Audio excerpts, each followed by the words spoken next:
Bustling at a colorful intersection of music, family, and identity, Anderson Park's filmmaking debut, K-Pops, is an instantly likable affair. You don't really have to know anything about Korean popular music or K-pop to appreciate this jubilant gem's celebration of generational ties and upbeat rhythms. Also the star of the film, Grammy-winning musician, Park and his cast are so effortlessly magnetic that they will have you gently tapping your foot and rooting for their on-screen quests before you know it. Co-leading the film's charming ensemble is Park's own son, Sol Rashid, in a story written by Park with co-writer Kyla Amazan, loosely inspired by their real-life father-son relationship. Park is on the record about his experience during the quarantine days of the pandemic, a period that strengthened and deepened his connection with Seoul. Knowing this only further sweetens the frothy flavors of K-Pops.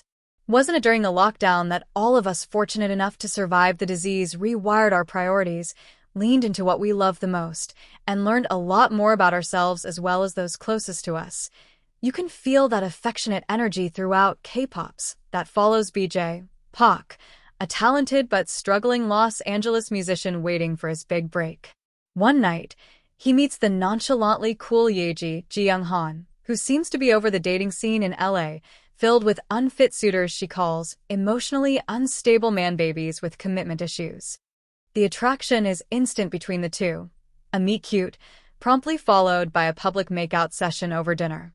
But the devoted relationship they launch into eventually comes to an end, when their expectations no longer align and intimacy evolves into resentment.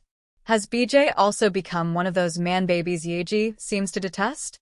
Possibly fast forward to 12 years later, after a vividly animated segment that summarizes some of this backstory, and the film begins in earnest, with BJ wasting his days away at the same bar that once introduced her to Yeji. He's broke, aimless, and in dire need of a gig, any gig, that could get him back on track.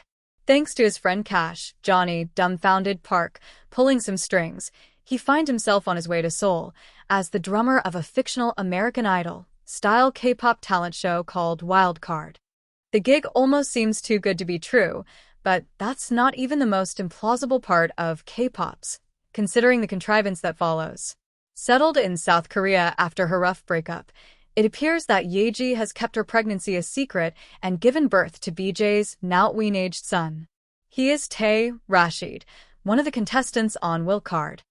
The clueless superstar wannabe first tries to get in good graces with presumed contest frontrunner Kevin Woo. But BJ's allegiances quickly shift once he discovers Tae's identity and, consequently, the rewards of fatherhood. Much of what takes place in K-Pops seems utterly improbable, and the film occasionally lags and drags with distracting animated segments and superfluous tangents. But the characters rise to the occasion with such verve that you can't help but buy the main beats of the story, a contemporary fairy tale with the lightest of touches, occasionally splitting the difference between a modern-day rom-com and a distant, Bad News Bears riff. In the competition, Tae belongs to a group of misfits, you see. Elsewhere, as BJ and his son start to get to know one another, the story adoringly embraces the details of both Korean and Black cultures with spirit and insightful precision, an unsurprising attribute given to Park's own heritage at the intersection of these cultures. There is plenty of music, scrumptious food montages, and heartwarming father-son bonding to go around, with BJ and Tae generously exchanging what they know best with each other. For instance, Tae helps his dad with the intricacies of K-pop, Korean culture, and language. In return, BJ introduces Tae to the nuances of Black culture. In one of the film's most blissful scenes, BJ instantly connects with two Black women despite the fact that they are complete strangers, and he does so through nothing but a shared cultural language in front of an in-awe Tae. Memorable moments like this abound in K-Pops and feel like the cinematic equivalent of instantly hummable melodies.